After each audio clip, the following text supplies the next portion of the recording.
to start us off with a very special message from Mustafa Barghouti. Thank you, Jeremy.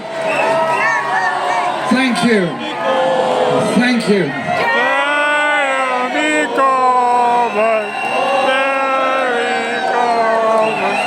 Thank you. Thank you so much, every single person that's here today. Thank you, everyone that's come here today to bear witness of our support for the Palestinian people and our horror of what has gone on overnight. I just had a phone call and a message a moment ago from Dr. Mustafa Barghouti in Palestine. He's spoken many times at our rallies and often travelled to Britain to campaign for the Palestinian people. He sent me a message. I'll read part of it, but it's quite long. Dear friends and comrades, we thank you for your solidarity and for supporting the truth and justice. We need you to stand up to your government and to the USA government and tell them enough is enough. How many more thousands of Palestinians and children should die before you support an immediate ceasefire? Every minute that passes without a ceasefire means the death of a child or a woman or a man, destruction of a house, and a death of a Palestinian child in an incubator without electricity. We will never give up our struggle for freedom and dignity and for free Palestine. With your solidarity, we will overcome.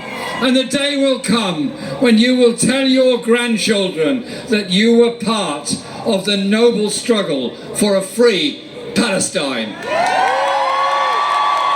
And that's from the wonderful Dr. Mustafa Barghouti, who is at the moment, I think, in Ramallah or in Gaza. I'm not absolutely sure. Last night, Gaza was plunged into darkness. Last night, Gaza was plunged into isolation as the internet connections and everything else were closed down. You might think about our relying on people who we don't know and have no control over, denying us all the methods of communication. There's some important lessons here. People in darkness last night, in rubble, in destroyed buildings, waiting and waiting for a bomb to fall. The last moments of life that children will have experienced will have been hunger, thirst, fear, and finally a bomb through their home, and that's the end of their life. 8,000 people have died in Gaza. What happened in the Negev was wrong. What's happening now is totally wrong under any circumstances whatsoever.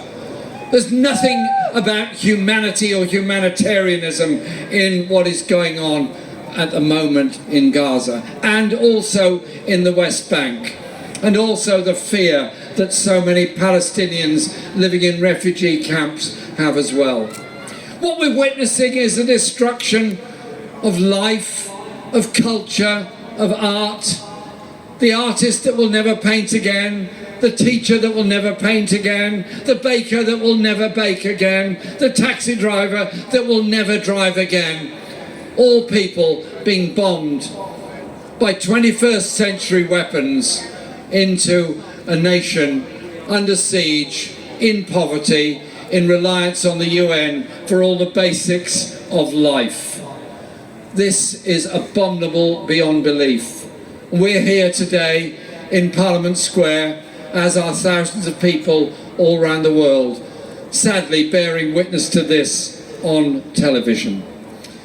The world's nations voted at the UN last night in the General Assembly of the United Nations by an overwhelming majority to demand a ceasefire.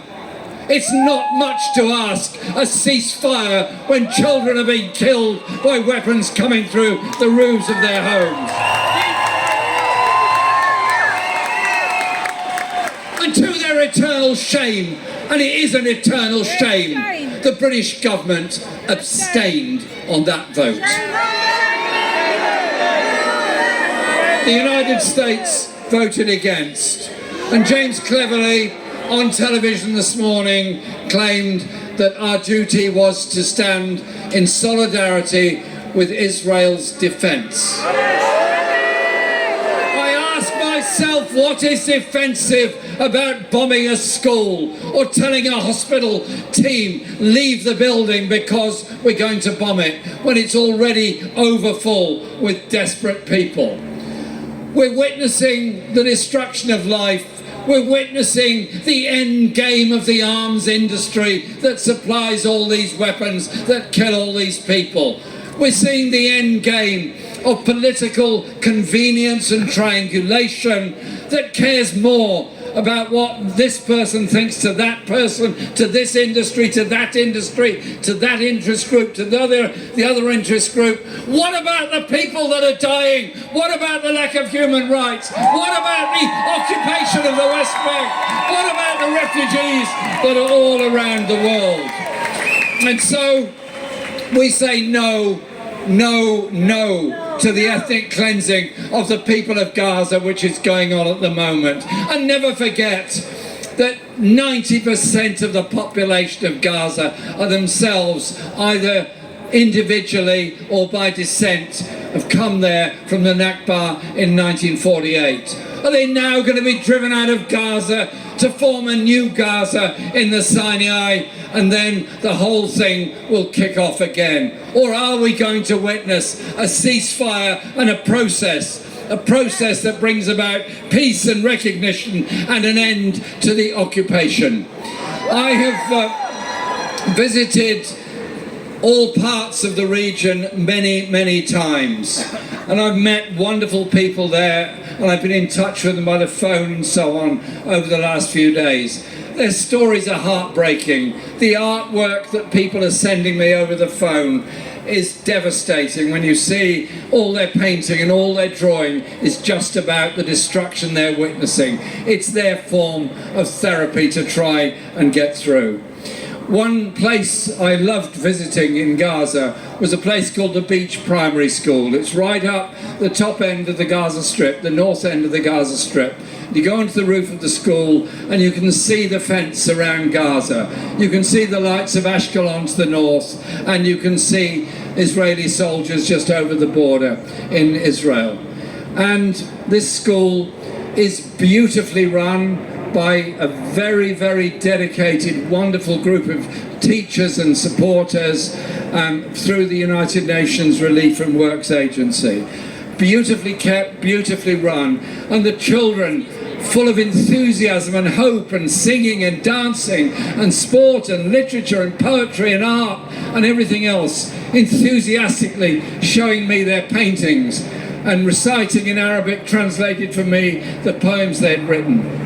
I fear that school is now once more a pile of rubble, like so much of the rest of Gaza is. That is what they're doing.